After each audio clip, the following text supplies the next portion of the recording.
Welcome to Conversations from Stritch. Today is Thursday, October 3rd. I'm Dr. David Livingston, president of LUCE University, and I'm joined by Dr. Christopher Swanson, our provost.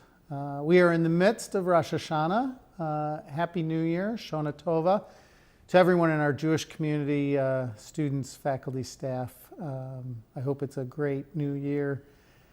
It's been a great week at LUCE. Community Hour featured Oktoberfest celebration, a Greek life social hour, a workshop hosted by Women's in Business group, and preparation for our upcoming career fair.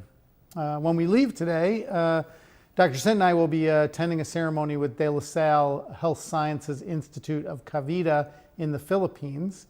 We're working on a collaboration and student pathway programs between the university in the Philippines and LUCE University. There's been a lot actually going on in this area. Chris and I have been talking about how much desire there is, and we'll have an ability to talk about this more today even with our guests, but many universities from around the globe, as I said last week, that I just got back from Africa, and I just think there's a lot of opportunities. Tonight, I'll be attending, and I appreciate the invitation to attend the White Coat Ceremony over at St. Charles Borromeo, and we'll be handing out white coats. The faculty will be to our nursing students who are moving into their clinical portion of their education.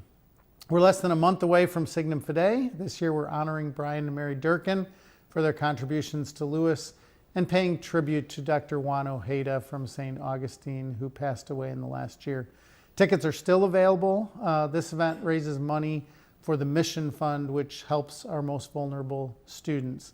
It has been a great and really busy week. I was saying to somebody this morning, Chris, that it feels like we're not in that craziness of the first 3 weeks. Mm-hmm. We're not in the craziness of the last month. We're kind of in that mode of moving through that normal part of, but it still feels very busy. And I know you're going to talk about some of the accomplishments of our faculty, and then I'll talk about some of the events going on. So even though I think it's slowed down a little bit, it still feels very intense. Yeah, I think one detail is that next week is the midterm break. Yeah, so it means we're in the middle, and that is often when the kind of beginning of the year and the end of the year stuff isn't happening, but it's also when all of these great events get kind of funneled into weeks like this one and next week before the break starts.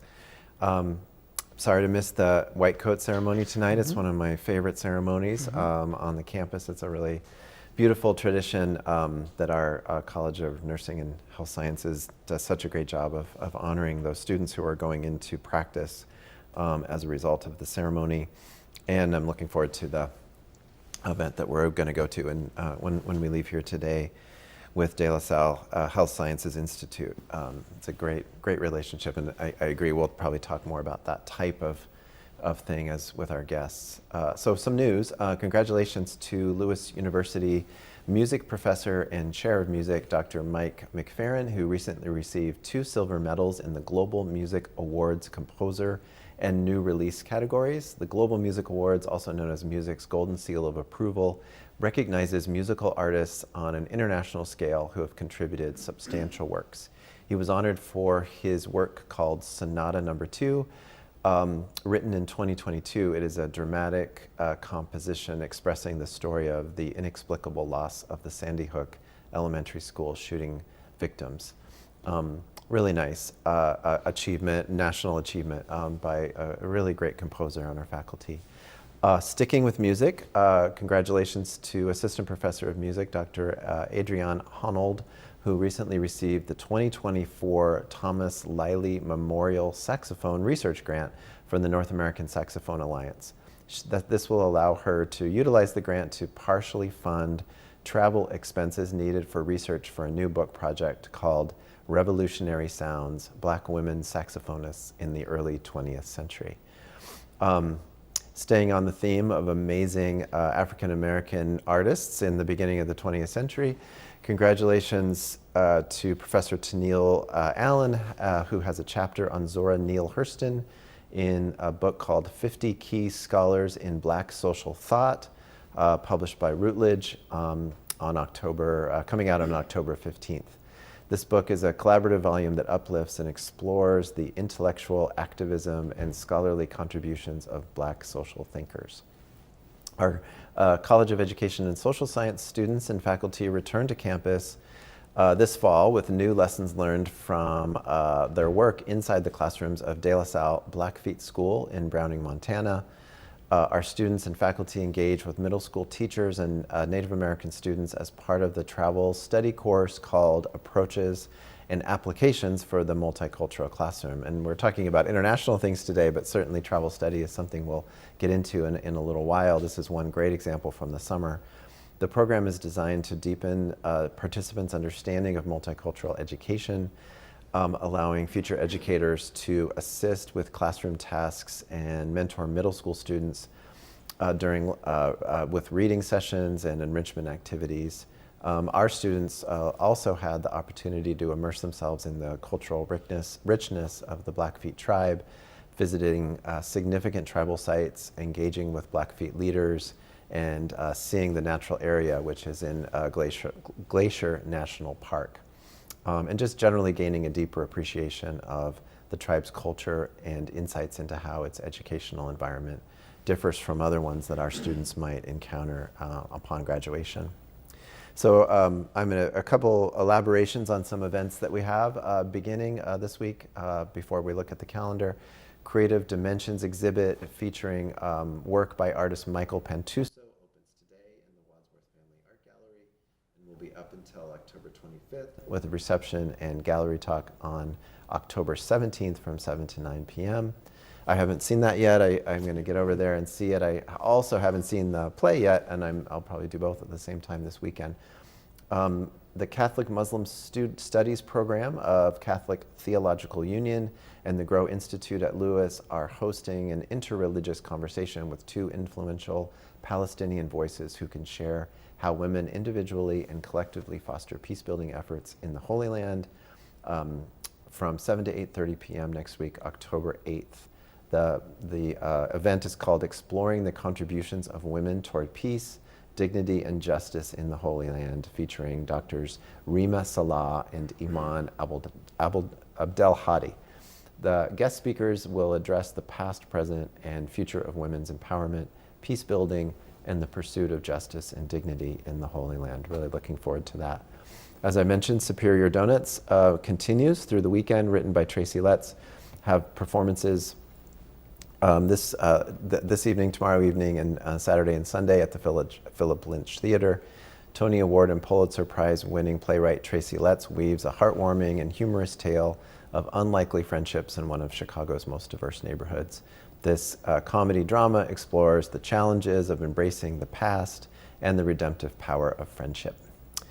And one last note, we'll keep saying it throughout the rest of the season, leading up to October 20th, which is the last day to register to vote, to be eligible to vote in the November 5th election. So visit lusu.turbovote.org for assistance with voter registration, and we encourage especially our students who are perhaps voting for the first time in the first election to make sure they know that a part of that process is this registering to vote.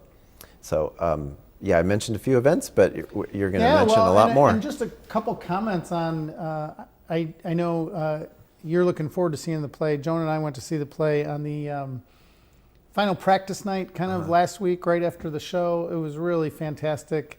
And as you mentioned, it does take place in one of the most diverse neighborhoods in Chicago, which happens to be Uptown, which also happens to be where one of the St. Augustine campus locations is.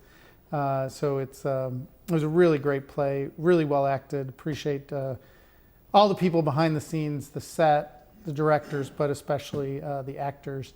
And it's really good to see the energy on stage. The other thing, as I get into things that are happening, again, you can see we're having the play, the White Coat ceremonies coming up tonight. Domestic Violence 5K is happening this weekend, so on the Burnham Trail, if you want to do the 5K.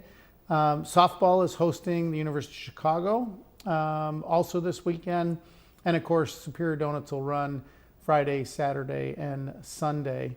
Sunday night, we have chapel, the Mass in the chapel at 7 p.m. And then on Monday night, if you're interested, we have food truck night. I think this is the first of our food truck nights. They tend to do several of them throughout the year. Taco Canijo is going to be here. So my guess is that will be kind of a first come, first serve, or as supplies last. So I just, would recommend that get there early if you want to get your tacos on Monday night. Next week on the 9th, we will have a fundraiser, the Gaza fundraiser, sponsored by the Muslim Student Association.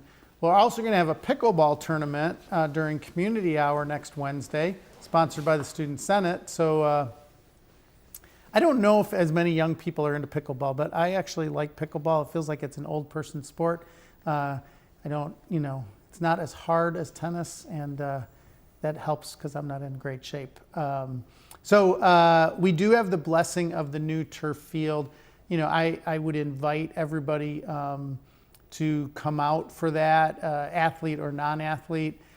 We also have an event next week on the 9th supporting our Latinx and LGBTQ community, the Familia in that, and it's a conversation with Dr. Isabel Milan, who's visiting us to talk about that. And then also next week on the 9th, we'll have a study abroad faculty panel. We'll be talking about that more with our guests today. So something to look forward to. In terms of travel for our sports, we do have sports teams that are traveling next week. So men's and women's soccer will be traveling to Southwest Baptist. Tennis will be going to the Warhawk Invitational in Whitewater, Wisconsin.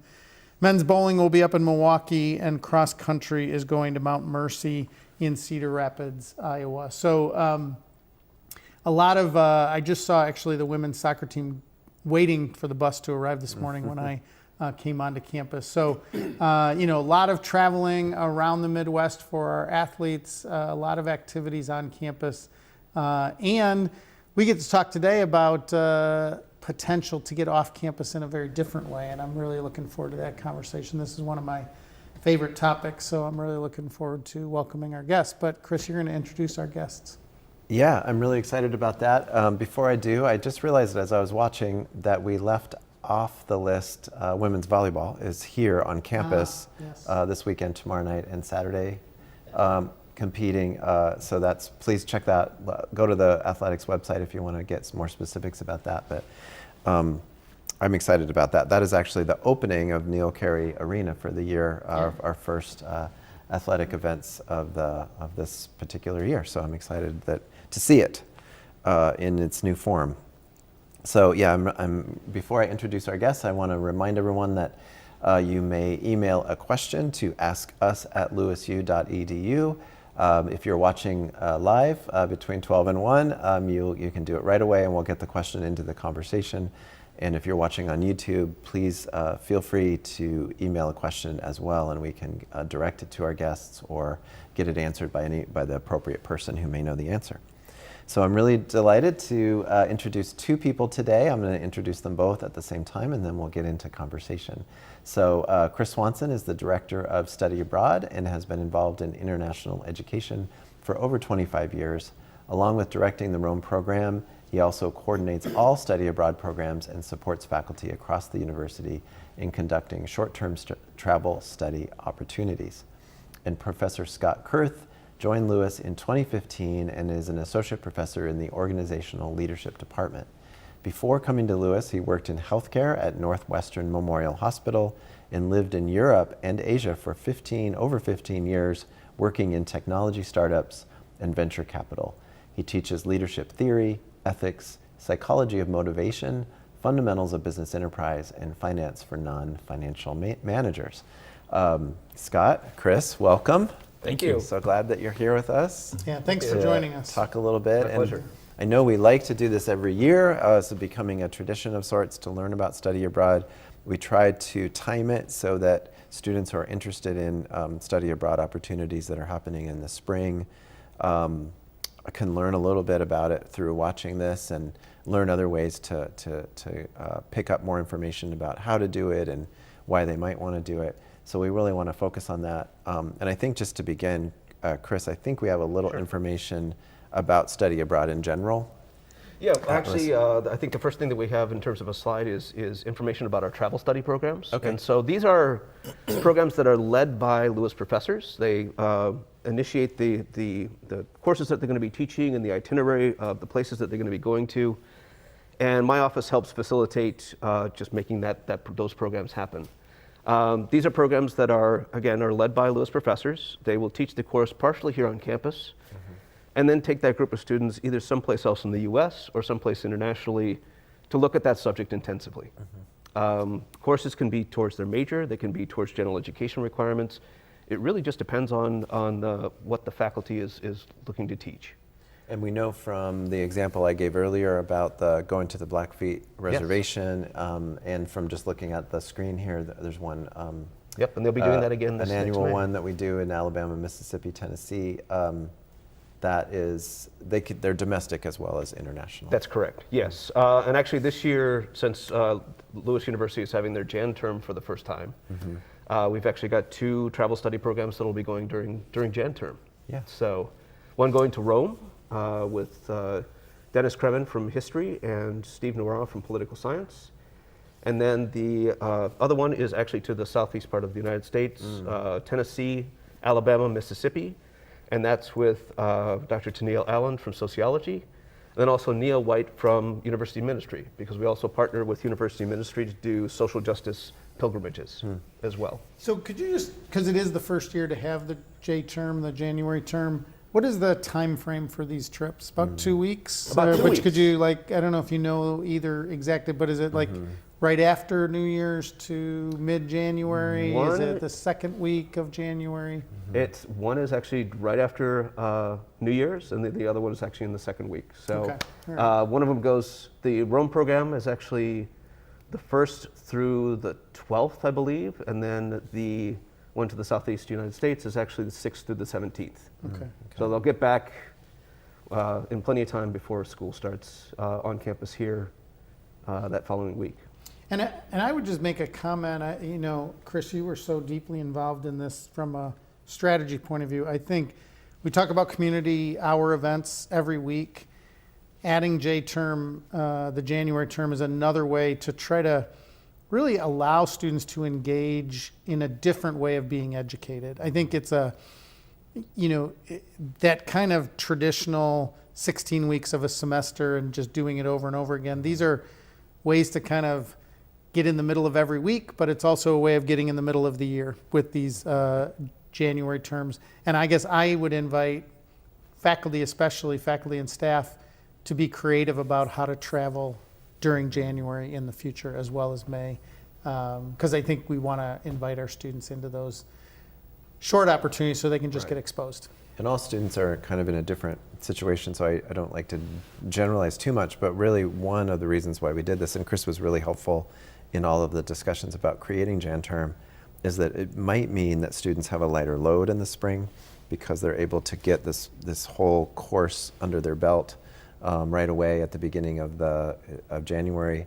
And it's also just, as you said, a different way of learning, and maybe you can talk about that a little bit. It's really intense. You're really focused on that one topic. It's experiential, so you're kind of learning through just being there and traveling and meeting people, but you're also doing academic work. That's right. Yes. So it's a lot with place-based learning. So the students are not only just reading about these places and the events that happen there, they're actually at the places, seeing what took place there, and really having a chance to put it in a better context in terms of the curriculum that they're studying about.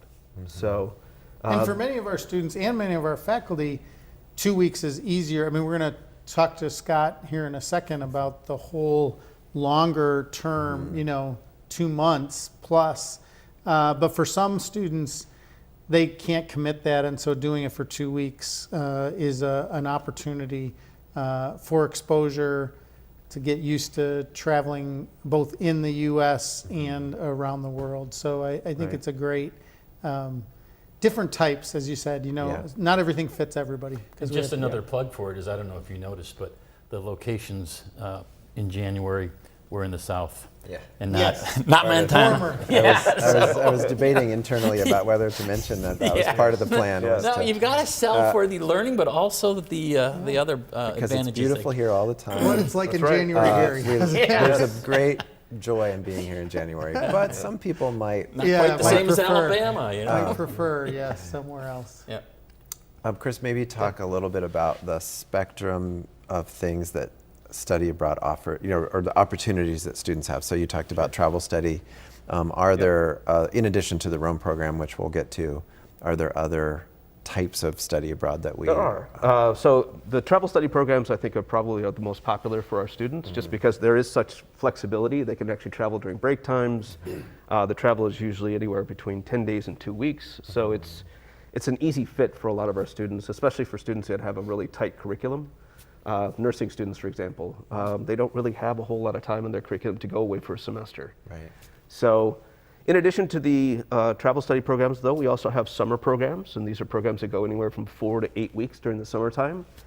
They can do intensive language study, they can do courses towards their major, minor, general education requirements, electives. They can do an internship as well. That's definitely a possibility for them. And then in addition to that, we also have just our traditional kind of semester programs. The Rome program at LUCE is one of them, but we also have other ones where it's really direct enrollment into another university. And those go all over the world. We've got about 20 to 25 different locations, different programs around the world. South Korea, Japan, we've got a few students in Japan and South Korea right now. Italy, Poland, UK, Ireland, Costa Rica, Spain. So just a wide variety of things that allow students to, if they want to go study a language and do things towards a language minor, they can certainly do that, but they can also do things towards their major and coursework in English as well. So, Chris, could you just, we said in the opening, you've been doing this for over 2 decades. I'm interested if you've seen any changes in the patterns of where students want to go. Just a little reflection on, you said we have students in Asia right now, obviously with students in all, but have you seen there be an ebb and flow? Like, does some part of the world get hot for a while and everybody wants to go to South America, and then get cold for a while and everybody now wants to go to Asia? Have you, Yeah. and would you say, is there anything that is more attractive right now in the kind of 2020s, so to speak, that you're seeing? It does shift. Honestly, back in the early 2000s and so forth, the popular spot to go to was Australia. And now I really don't have very many students coming in and asking about Australia. Okay. The really popular ones now is South Korea. Okay. Whether that's the K-pop effect, I'm not sure, but it could very well be. Yeah. And Japan is actually really, really popular right now. Huh. So that's kind of off the charts in terms of students coming in and asking about a program. Yeah. Japan and South Korea are really, really popular ones. Interesting. So you just mentioned that they come in and ask. That was what I was going to ask you to explain a little bit. You mentioned there's a lot of opportunity, but every semester individual students, they really take it into their own hands about going to this study abroad, doing that kind of traditional study abroad. So if they're interested in what LUCE offers, what relationships LUCE has with these other universities, there's a website and they come to you, and then they can kind of refine down what they might want to do. Correct. I try to make myself as available as possible for the students. They can email me, but I have a really an open door policy in terms of if I'm in the office and the door's open, stop in. Because sometimes they just have a few minutes between class and they just have a few questions about that, and that kind of initial just asking questions and really kind of stepping through the door to ask me about programs is sometimes one of the most important things to do to actually get going on that program. So, Chris, we did have a question come in. I saw that, yeah. From a student. Can I ask one follow-up please, question sure, for that? So it's probably common, I think, in my imagination about it, that a student might say, or their family, they might talk in their family and say, oh, I want to go to Japan, study abroad in Japan, but they might not know where to go or how to, which university would be a good place, a good fit for a LUCE student in terms of the curriculum and keeping their academic progress going. And so that's the kind of thing you help with people with. And then we tend to have a discussion about, first of all, they may just think about, oh, I just want to go study abroad somewhere. And we try to refine that a little bit in terms of really where do they want to go, and then seeing how that actually fits into their academic plan. Right. Because one of the big things that I want to make sure is that these things fit into their academic plan. I don't want them to have to be at LUCE longer than they, need to be or want to be. Sure. Right. It should be one where it actually fits well in their academic plan, and they can graduate on time, or maybe even a little bit ahead of time. Yeah, and I would say, so we do have a question, but let me just follow. So I guess I would just advise students, go and see Chris your first year here. It doesn't mean you have to go till your junior year, Right, but good it's idea. really Yeah. valuable to have that conversation early on to get the kind of scope, what's Yeah. possible, and then begin to start talking to your advisor, both your success coach and your advisor, about Right.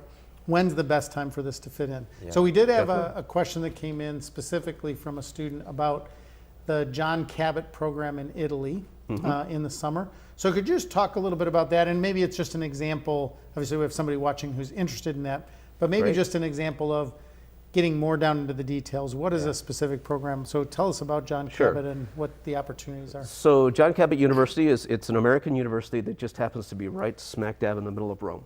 It's in a neighborhood called Trastevere, which is right along the banks of the Tiber there.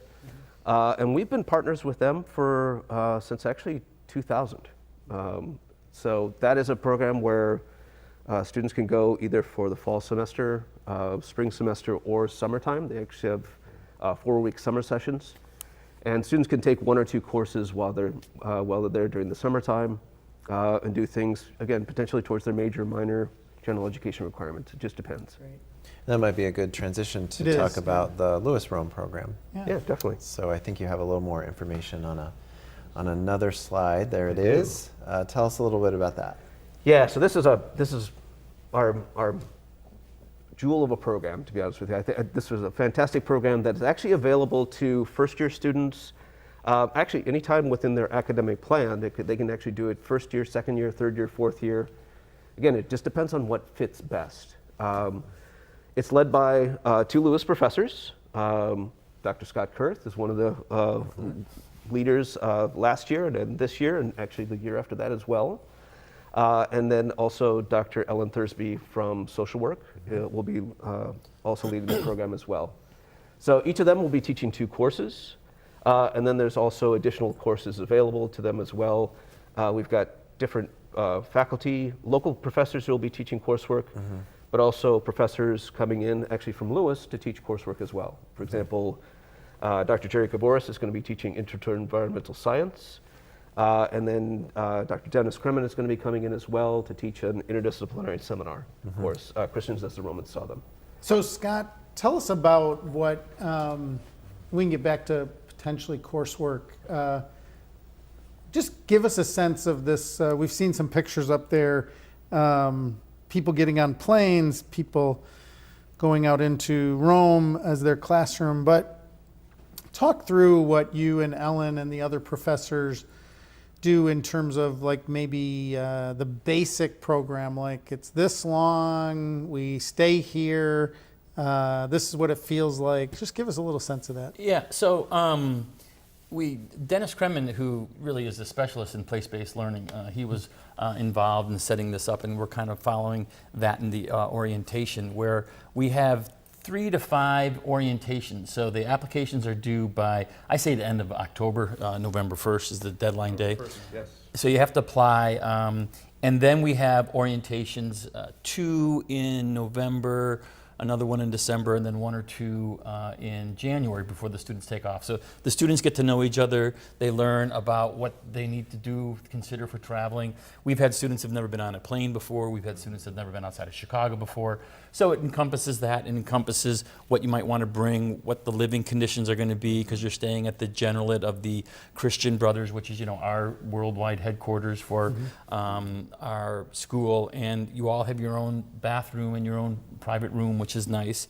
And then when you get over there, we jump you right into the city of Rome. You get off the bus, you put your stuff in your room, and then we're taking you down into the city of Rome.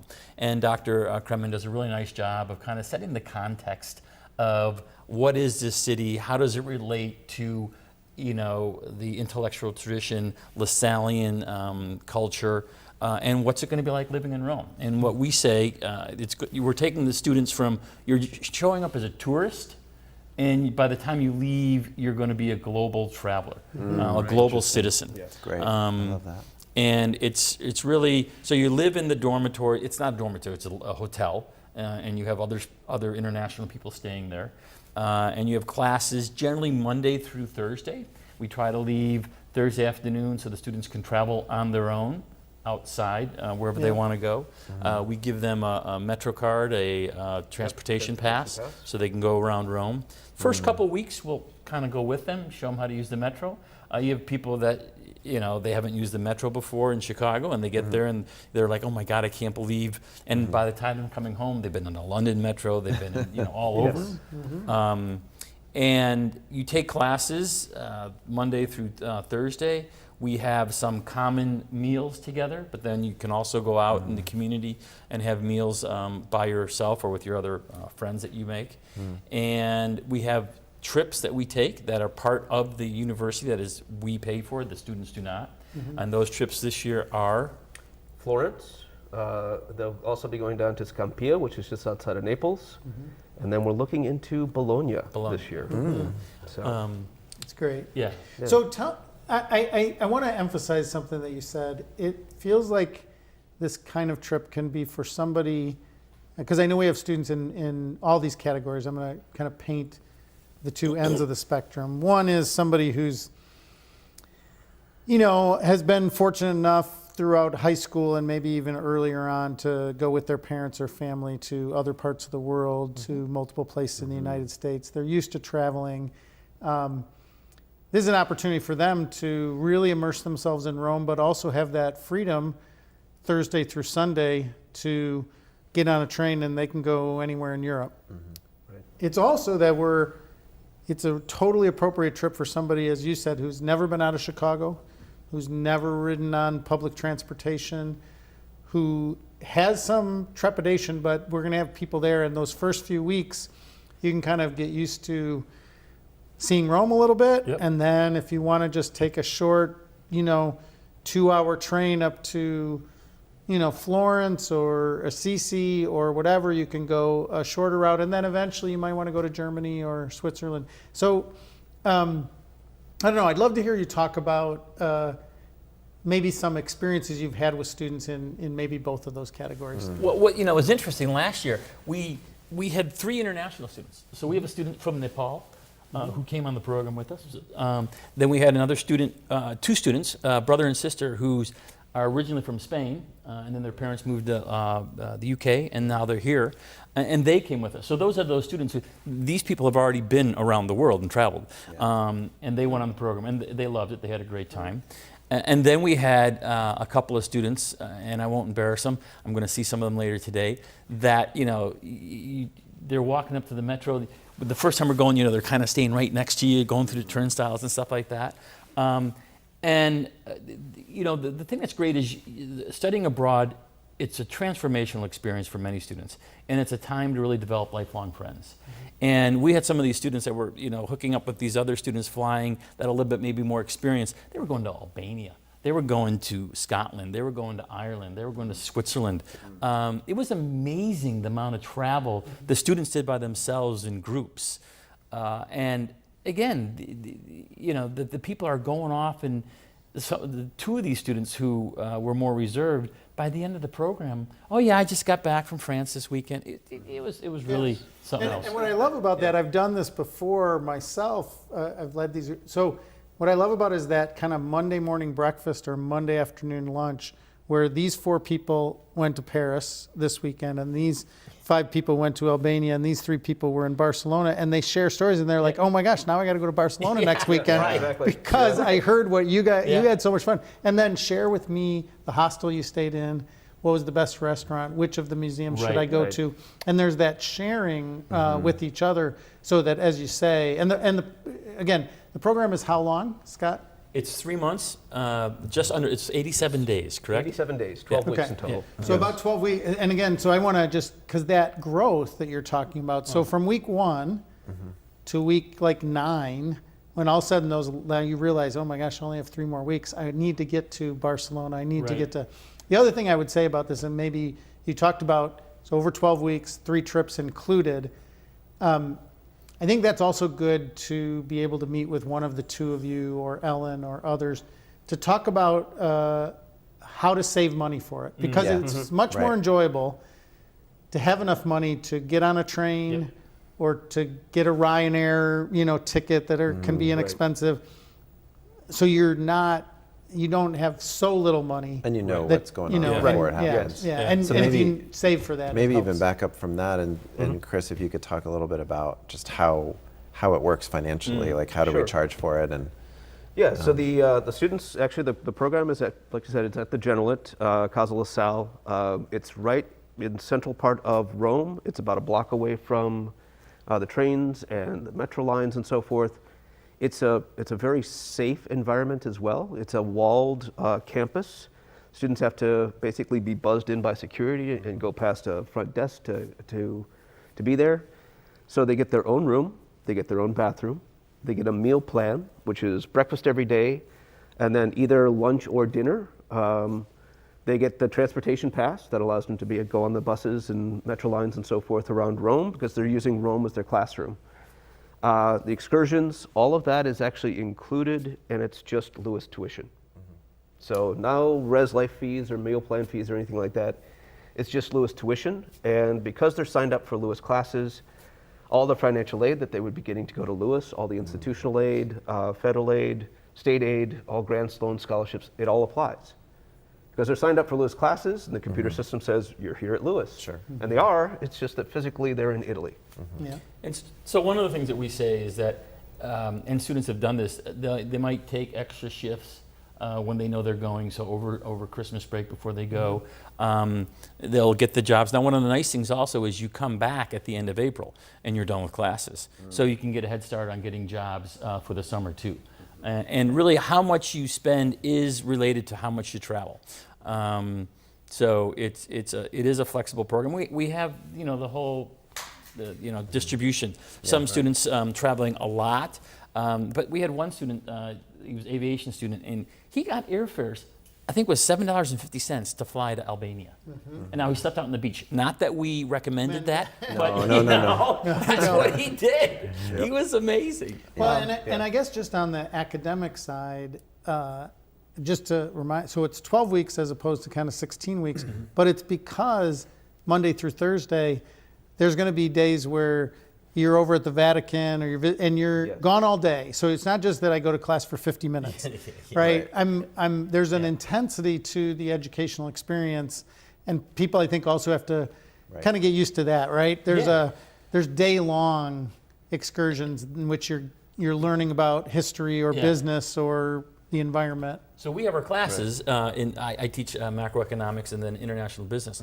But we also take them to the American Embassy, and we meet with representatives from the American Embassy. We take them to the World Food Program, which is headquartered in Rome, part of the UN. We take them to the Food and Agricultural Organization, again, another World UN.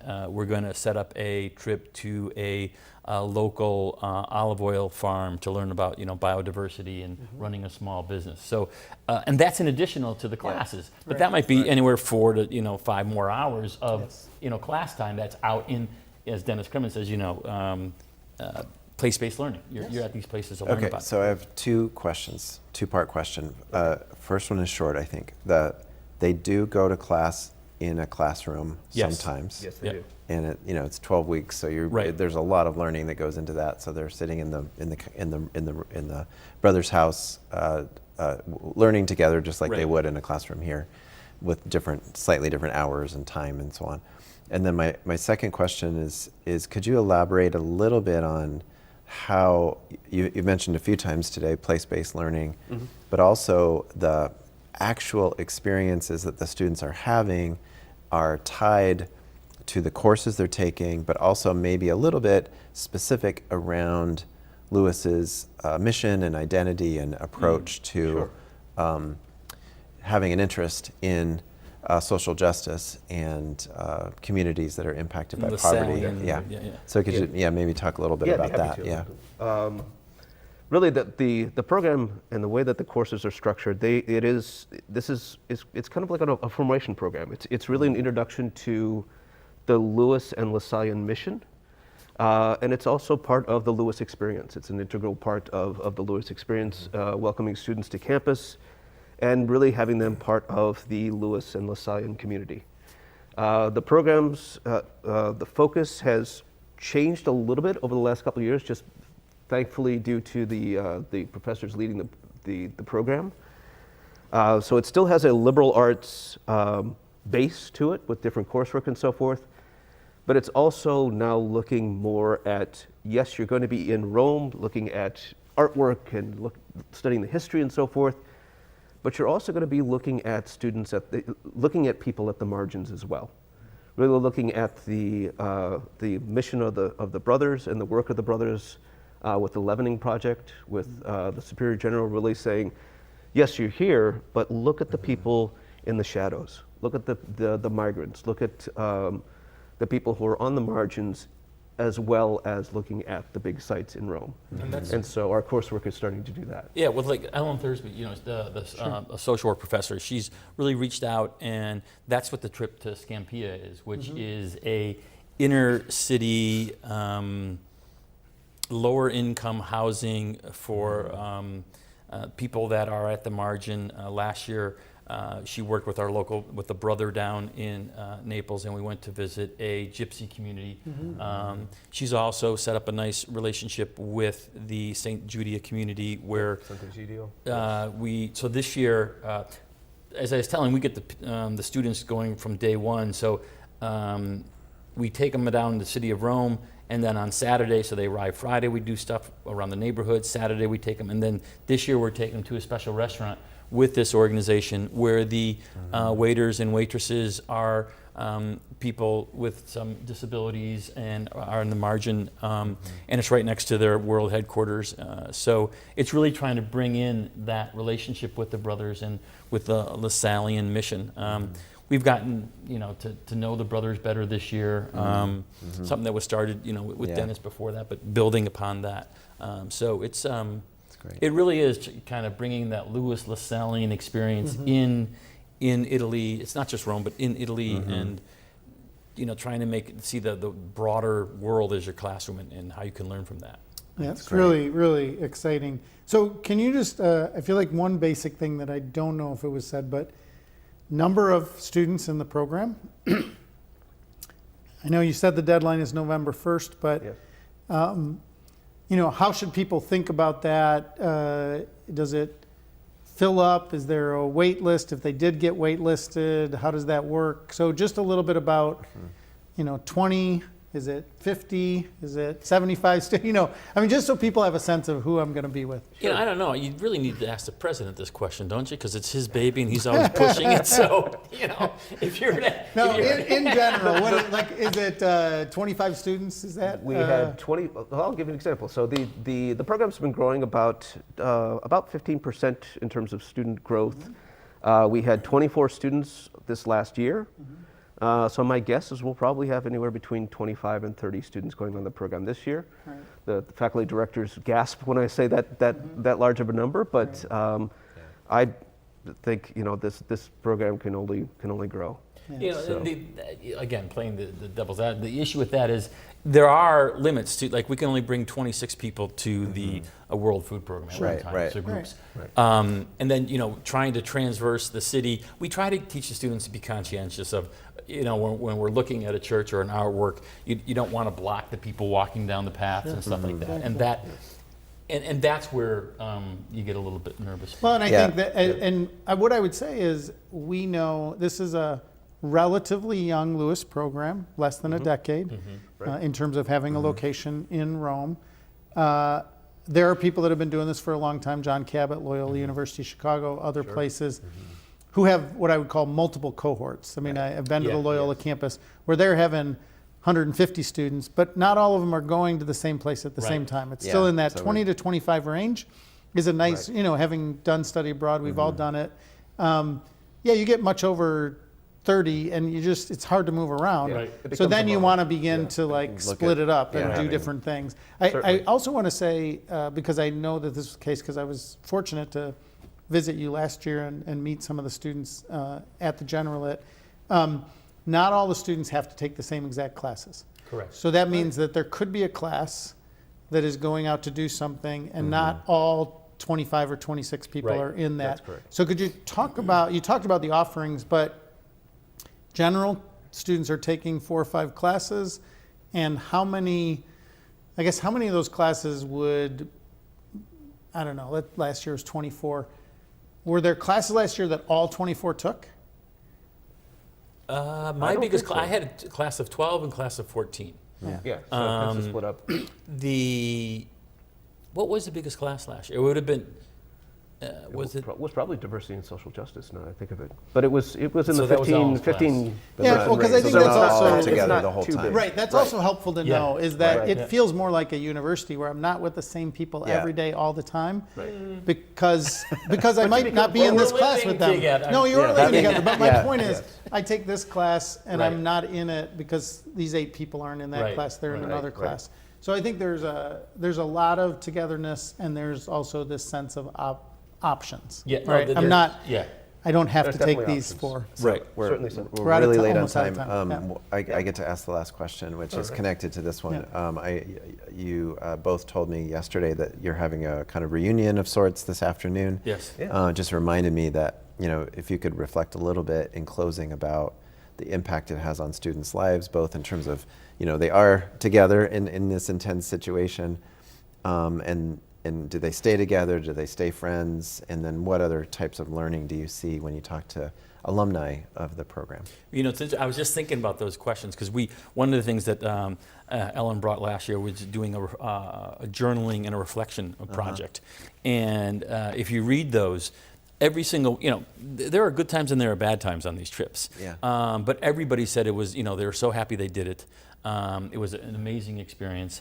And now I want to ask them, because this was done right when they came back. Right. And I've talked with some of the students and like, oh, I miss Rome. I can't believe, I go back. And now I want to say, what would change? How would you evaluate now? Yeah. And we have some students who are actually, going back overseas. They're going studying the John Cabot, and it's truly transformation their lives. So. Yeah, they really become a family. Yeah. When they first come to orientation and so forth, they're looking at each other. They may not know, They don't know anything. almost anybody in the room. Yeah.